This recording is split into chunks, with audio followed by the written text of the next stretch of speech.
여러분 안녕하세요. 기술가정 수업 시간입니다.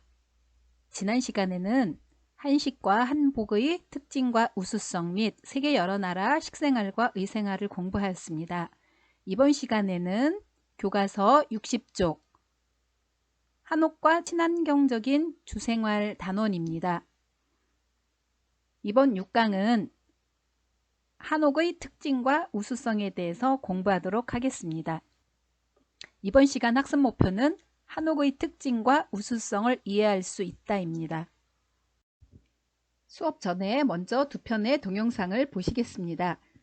한옥의 멋과 아름다움을 그리고 친환경성을 느낄 수 있는 영상이 될 것입니다.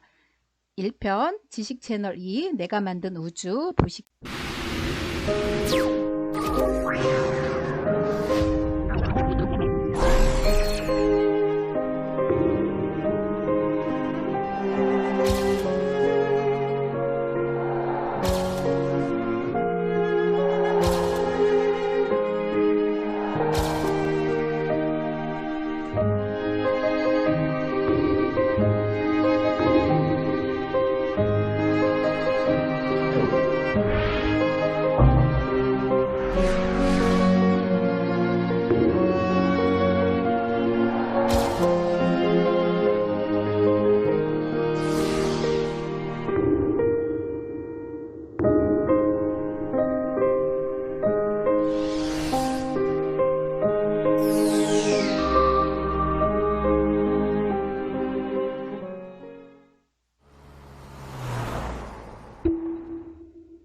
Someone caught us in the kitchen with maps, a mountain range, a piggy bank, a vision to remove dimension. But please remember me fondly. I heard from someone you're still pretty. They went on to say that the pearly gates has some eloquent graffiti, like we'll meet again and fuck the man and tell my mother not to worry, and angels with the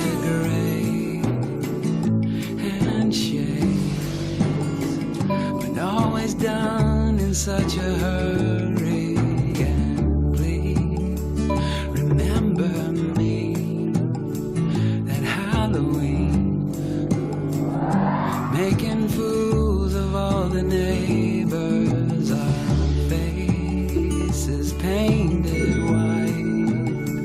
By midnight we'd forgotten one another, and when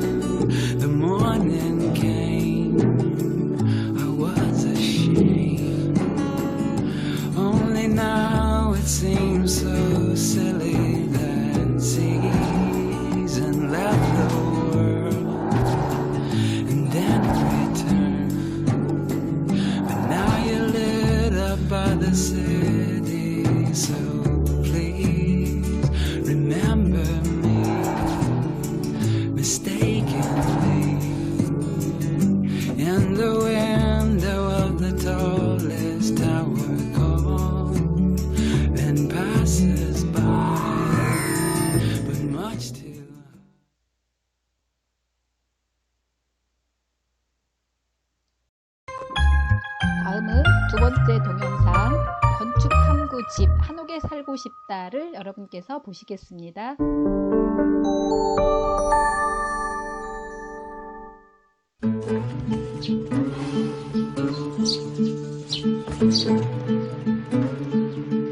시집 와갖고 평생 살았지. 계속 살고 이제 여기서 죽어서 나가야 돼.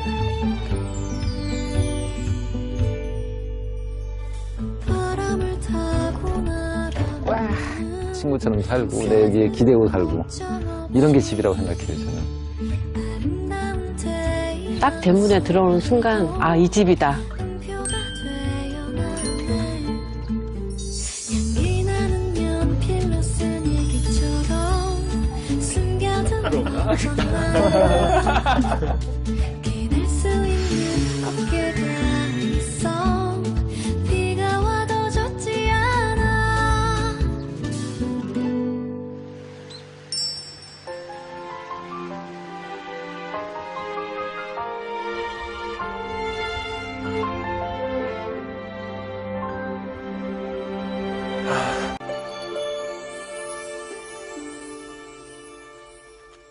소주 때문이네요. 네, 엄청 문이 크죠. 크네요. 네. 이 문에서 딱 진짜 얘가 하나 포인트가 돼가지고 너무 예쁜 거 같아요. 네. 진짜 오래된 나무네요. 오래된 나무 이 결 같은 게. 우리 직업형 모두 만져보고. 만져보고. 들어가 볼까요? 네. 와. 삐걱거리는 수술대문을 열면 200년 넘는 역사를 담은 집이 그 자태를 뽐냅니다. 완공 당시 78칸이었던 집이 세월이 지나 지금의 모습으로 남았다죠. 여기 꽤 넓네요. 넓죠? 예. 이 집 구성이 어떻게 되어 있는지 궁금하네요. 그래서 저 도면을 하나 아, 가져왔어요. 한번 네, 볼까요? 우리가 서 있는 데가 여기 이제 아래 사랑채하고 아래쪽. 여기 예. 운조르는 행랑채를 마주보고 바깥 주인의 거처인 사랑채와 안주인이 생활하는 안채가 붙어 있습니다.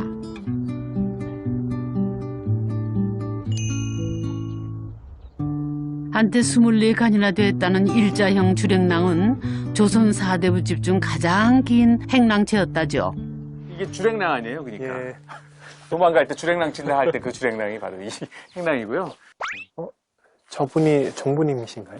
예. 저분 옛날에는 지금부터 25년. 운조르 9대 종부 이길순 할머니입니다. 네. 안녕하세요. 예. 안녕하세요. 처음 뵙겠습니다. 예. 아이고, 여기 반갑네요. 반갑습니다. 예. 갑자기 들어왔습니다, 저희가. 예.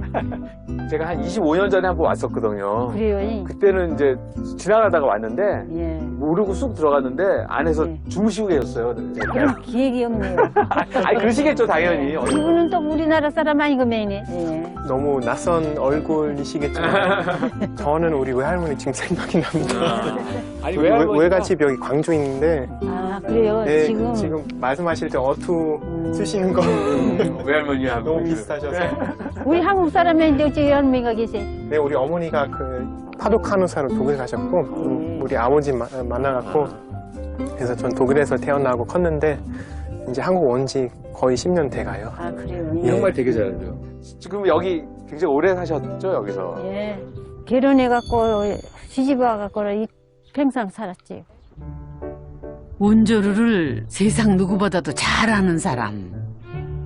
우리 어렸을 때 계신 사랑 예. 제가 여기 이기네요. 이 나무는 무슨 나무예요? 제 나무 가지고 이성유라고 중국 사신 갔다 올 때 이게 그 나무. 예. 선물 받아온 나무예요. 저게 그 나무. 예, 저거 꽃이 피면 참 예쁘네요. 유성류라는 건 처음 들어가지고. 네.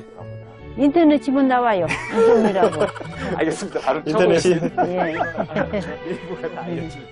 종부님 따라 사랑채 구경을 갑니다. 꽃이 피면 피고요. 예, 제일로 일찍 피해요. 저기. 자연석으로 쌓은 기단 위에 건물을 올려 위험서린 사랑채가 더 높기만 합니다. 아, 여기 들어오세요. 우리 집 기경하세요.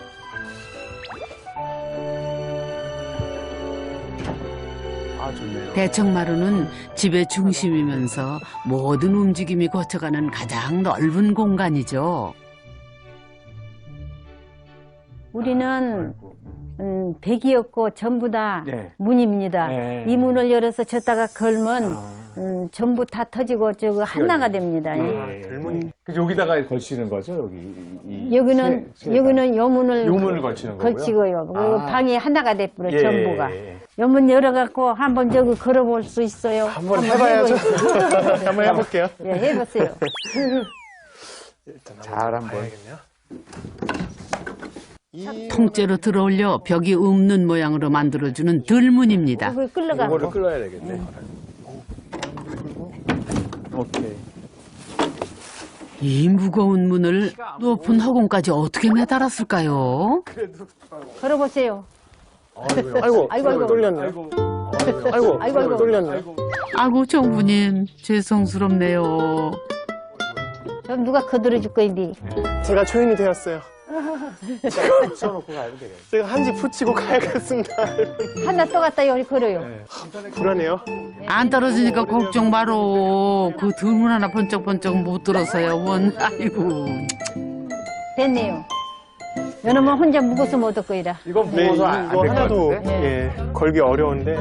이걸로 이걸 받쳐갖고 네. 해보세요. 아, 그러면 소려요. 아, 그러겠구나. 예. 제가 여기 아유, 그런 작대기가 있었군요.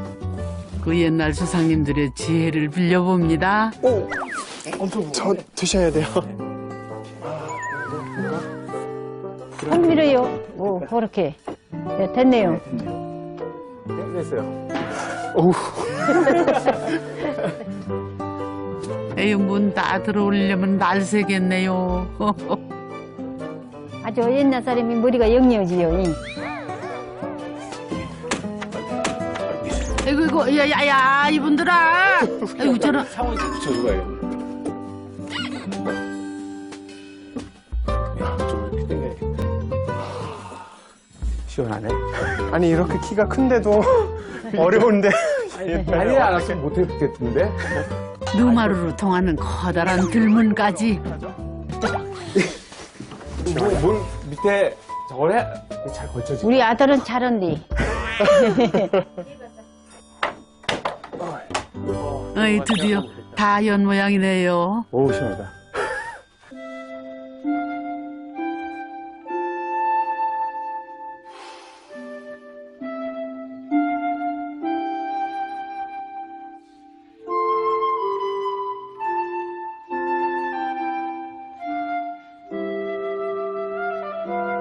들문으로 안이 되기도 하고 밖이 되기도 하면서 안과 밖의 경계를 허물고 이것은 아주 오래전부터 자연과의 어우러짐을 만끽했겠지요.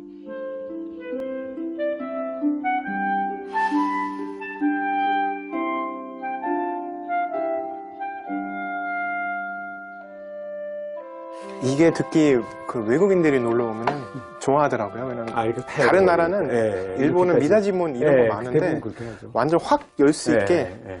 저거 한국밖에 이런 식으로 못 본 것 같아요. 그렇죠. 그다음에 이 마당하고 요 마당하고 사이에 요 저기는 조그만 창이잖아요. 근데 여기는 크고. 그러니까 이제 이게 유속이 생겨가지고 바람이 굉장히 잘 돌아다녀요 여기로. 그다음에 밑에서도 이제 바람이 올라오잖아요. 그러니까 이제 나무가 오랫동안 유지될 수 있는 건 이제 이 바람 때문에 계속 이제 그 습기가 없어지니까. 필요성에 따라서 네. 여기 외부 공간 되기도 하고 내부 공간 되기도 그렇죠. 하고. 울마루 하는 데가 우리나라밖에 없죠. 네. 일본은 다 장마루고 중국도 그죠. 장마루죠. 예. 울마루 우리나라만. 못 없이 끼워 다시 짜 맞출 수 있는 것이 우물마루입니다. 그다음에 이제 여기장 오셨으니까 우리 난간마루로 예, 좀 올라가 예, 예. 보세요. 예. 누마루, 자연을 벗삼아 그 아름다움을 고요히 비추어 보는 곳. 바깥의 수려한 풍광을 집안으로 끌어들이는 공간입니다. 이게 옛날에 이제 그 처음에 인간과 지리산 봉우리가 마을을 감싼 배산 임수. 그 천하명당 자리를 알아보고 터를 잡아 집을 지은 사람이 조선 영조 때 무관이었던 유의주입니다. 당시의 운조로를 설명해 놓은 그림도 놀라울 만치 정확합니다.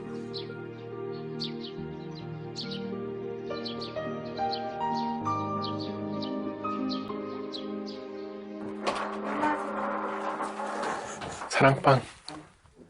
여기가 네. 어르신 계신 뒤 여기 사랑방이네요. 옛날에 대감님 계셨던 방이네요. 글을 읽는 선비의 품격을 담은 이 공간은 유교적 덕목에 걸맞게 겸손하고 경건합니다. 한참 지난 다음에 들어오신 거죠, 여기? 안 들어왔으니까 우리 아버님 계실 때 나 통은 못 들어와. 이 앞에도 잘 안 댕겼다게. 시집 와갖고 문화는 드렸지. 여기 바깥에서 마루에서. 예. 아침 저녁으로 문안을 들을 뿐 그 높은 문턱을 한 번도 넘어보지 못했는데 살다 보니 세상이 참 많이 변했습니다.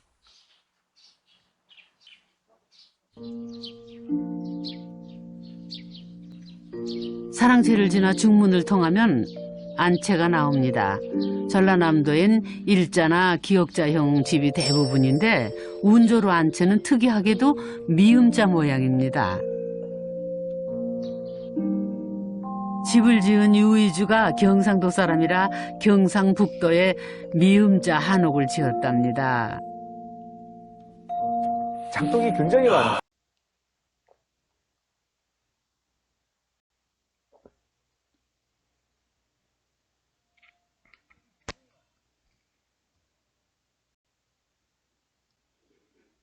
여러분, 두 편의 영상 잘 보셨죠? 1편 영상에 보면 집은 어떤 것이어야 할까? 당신은 어떤 집을 꿈꾸시나요? 이런 이야기가 나옵니다. 여러분은 어떤 생각을 하고 있는지 학습지에 여러분 생각을 적어주시기 바랍니다. 자, 다음에는 한옥의 부분 명칭에 대해서 공부하겠습니다. 우리 교과서 60에서 61쪽에 보면 한옥의 우수성에 대해서 나오는데요. 한옥의 명칭에 대해서 먼저 한번 살펴보고 우수성에 대해서 공부하도록 하겠습니다. 첫 번째 용마루라고 하는 것이 있는데요. 그림에서 보는 것처럼 건물 지붕 중앙에 수평으로 된 부분을 용마루라고 합니다. 두 번째 석가래와 대들보가 있는데요. 대들보는 그림에서 보는 것처럼 지붕을 떠받치기 위해서 기둥과 기둥 사이에 가로로 수평으로 건너지른 커다란 목재가 보일 것입니다. 그것을 보라고 하고요. 대들보라고 하는 것입니다. 그 다음에 석가래는요. 지붕의 뼈대를 이루는 나무를 석가래라고 하는 것이고요. 그 다음에 처마가 있습니다. 기둥 바깥으로 나와 있는 지붕의 일부분을 우리가 처마라고 하는 것입니다. 그 다음에 추녀는요. 처마의 내 귀퉁이에 있는 큰 석가래를 우리가 추녀라고 합니다. 여러분 추녀에 보면 추녀 끝에 이렇게 풍경을 달아서 풍경 소리가 이렇게 아름답게 들리는 그런 걸 여러분이 보신 적 있을 겁니다. 그 다음에는 대청이고요. 대청은 방과 방 사이의 큰 마루를 말하는 것입니다. 그 다음에 주춧돌이라고 하는 것은요. 돌이죠. 건물의 기둥을 받치기 위해서 세워졌던 돌이 바로 주춧돌입니다. 네, 한옥의 부분 명칭 다시 한번 그림으로 전체적으로 보시고요. 그 다음엔 한옥의 우수성입니다. 교과서를 참고하셔서요. 핵심 내용을 프린트에 정리해 주시기 바랍니다. 첫 번째, 우리 한옥은 자연 친화적인 재료를 사용하고 있다는 것입니다. 돌, 나무, 집, 흙 이런 자연 친화적인 재료, 그 다음에 못을 사용하지 않고 목재를 서로 짜맞춤 방식으로 연결하는 것. 그래서 여러분들이 보시면 내용에 드자비 공사라는 표현이 나오는데요. 드자비 공사라고 하는 건 뭐냐면 내려앉거나 기울어진 전통 목조 건물이나 석조 건물의 뒤틀림, 기울림 또는 파손된 부분을 바로 잡고 원형에 맞게 복원하는 것을 드자비 공사라고 합니다. 우리 한옥의 경우는 목재 건물이기 때문에 이런 뒤틀림이나 기울임이 있을 때 드자비 공사를 통해서 원형에 맞게 복원이 가능하다는 것입니다. 그 다음에 수명이 긴 목재 맞춤 형식이라는 표현이고요.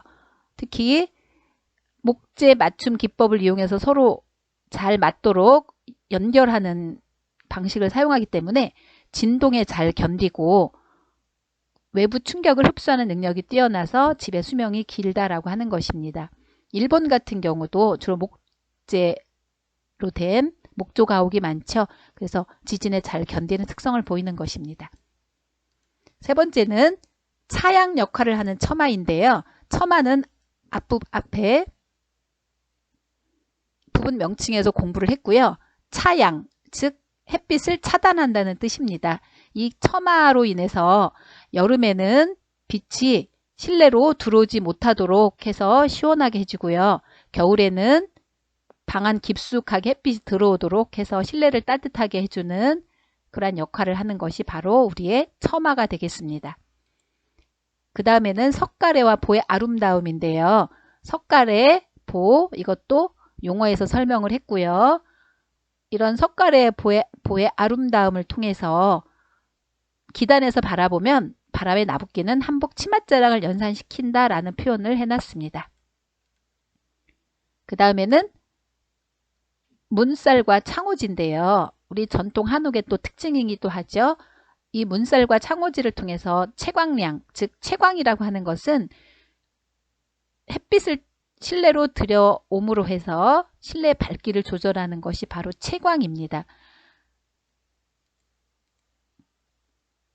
또 이 문살의 밀도에 따라서 채광량을 조절할 수 있는 역할도 했겠죠.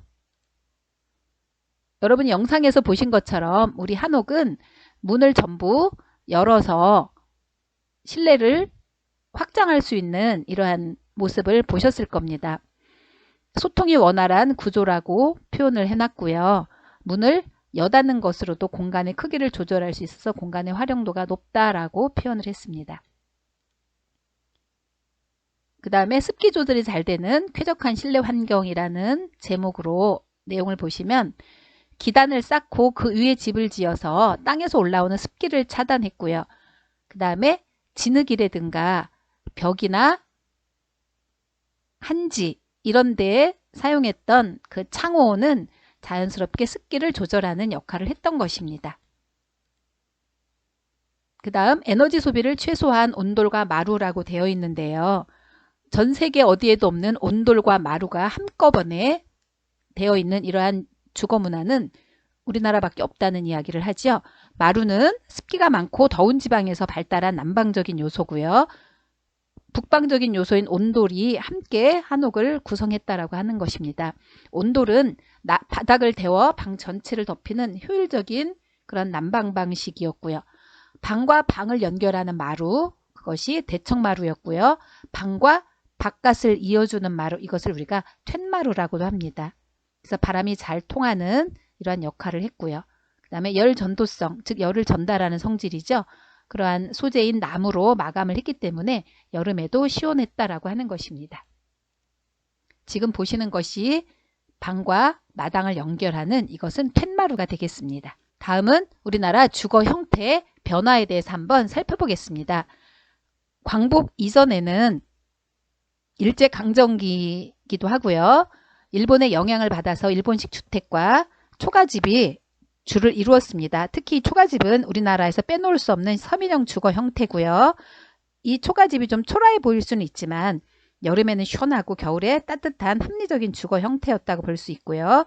단점은 지붕이 썩어서 갈아줘야 하는 그런 단점도 있었습니다. 광복 이후에는 6.25 전쟁으로 인한 극심한 주택난이 있었겠죠. 그래서 판잣집이 대거 등장을 했고요. 특히 휴전 이후에 재건축 그 주택을 건설하는 차원에서 5,500채를 건설했다라고도 합니다. 그 다음에는 우리나라 이제 아파트 등장이 시작되는데요. 1958년 아파트가 첫 등장을 했고요. 그 다음에 1961년 아파트 단지 건설 지시에 따라 1967년에는 우리나라에도 이제 고층 아파트 16, 17층 규모의 고층 아파트가 그 다음에 1970년대에 들어오면 새마을 운동으로 농촌과 도시, 중산층의 주거 형태가 바뀌게 되는데요. 그 대표적인 것이 새마을 주택과 불란서 주택입니다. 이때부터 이제 변소, 부엌, 마루라는 용어 대신에 화장실, 주방, 거실로 용어가 변화되기 시작을 합니다. 그 다음에는 1980년대, 90년대 들어오면서 이제 아파트 전성시대를 맞게 되는 것입니다. 현재는 수도권뿐 아니라 외곽 도시 그리고 지방에도 굉장히 많은 아파트가 지어지고 있고 또 우리가 아파트에서 대부분의 주거 형태를 하고 있다는 걸 여러분이 아실 수 있을 겁니다. 다음은 우리나라 주생활 문화의 변화에 대해서 살펴보도록 하겠습니다. 점차 단독주택은 이제 감소하였죠. 그리고 공동주택, 즉 아파트와 같은 공동주택이 굉장히 많이 증가했고요. 원룸이나 중소형 평수의 아파트를 선호하는 경향이 나타나는 것입니다. 1인 가족의 증가라든지 아니면 핵가족화로 인한 대형 규모의 아파트보다는 중소형 평수의 아파트를 선호하는 경향이 두드러지고 있다는 것입니다. 그 다음에는 소비자의 요구가 반영된 차별화된 주택이 주생활 문화의 변화입니다. 똑같은 아파트를 하더라도 요즘 분양할 때 보면 본인들이 원하는 대로 내부를 다시 디자인해주는 이런 소비자 욕구가 반영된 차별화된 주택이 주생활 문화의 변화 모습이고요. 좌식과 입식의 절충형입니다. 좌식은 우리의 전통 한옥에서처럼 완전히 앉아서 생활하는 것이고요. 입식은 서양식의 주거 문화를 얘기하는 것이죠. 그래서 우리나라는 좌식과 입식이 절충형의 모습을 보이고 있는 것을 알 수 있습니다. 예를 들면 거실에 소파가 있지만 우리는 거실 바닥에 앉아서도 생활을 하죠. 또 침대 생활도 하지만 방에서 이불을 깔고 잠도 자는 것입니다. 이런 것들이 좌식과 입식의 절충형으로 볼 수 있겠습니다. 또한 거실이 생활의 중심 공간으로 되어 있고요. 한옥에서 남자, 바깥 어른들의 중심 공간이었던 사랑채가 사라지고 지금은 어린이 방의 중요성이 강조되고 있죠. 혹시 사랑채의 개념이 지금도 우리 집에 있다는 것은 어떻게 보면 아빠의 서재가 있다면 서재가 아빠의 사랑채가 될 수 있을까요? 그 다음에는 공간의 독립성입니다. 거실은 거실대로, 주방은 주방대로, 방은 방대로 각각의 공간의 역할을 수행하는 것을 공간의 독립성이라고 할 수 있습니다. 이것으로 이번 학습을 마무리하고요. 정리해 보겠습니다. 우리 한옥의 특징, 그 다음에 한옥의 우수성에 대해서 여러분께서 정리해 주시기 바랍니다. 형성평가 풀어보도록 하겠습니다. 다음에서 설명하는 한옥의 건축 재료는 이 재료는 열 전도율이 낮아 열을 효율적으로 차단하므로 여름에는 시원하고 겨울에는 따뜻하다. 특히 습도가 높아지면 머금었다가 건조해지면 뿜어내어 실내의 습도를 조절해주고 밀입자의 틈으로 공기가 유동되어 창을 열지 않아도 환기가 진행되므로 실내의 공기를 쾌적하게 해준다. 이 건축 재료는 무엇일까요? 네, 정답은 3번입니다. 나무. 네, 잘하셨습니다. 평가 보겠습니다. 우리나라 전통 온돌에 대한 설명으로 바른 것은? 네, 문제 풀어보시고요. 네, 정답은 1번이죠. 방바닥을 데워 방 전체를 덮이는 난방 방식이다. 네, 여러분 이것으로 이번 시간 수업 마무리하고요. 다음 시간에는 세계 여러 나라 주생활 문화 및 친환경 주생활의 실천에 대해서 공부하도록 하겠습니다. 여러분 고생하셨습니다.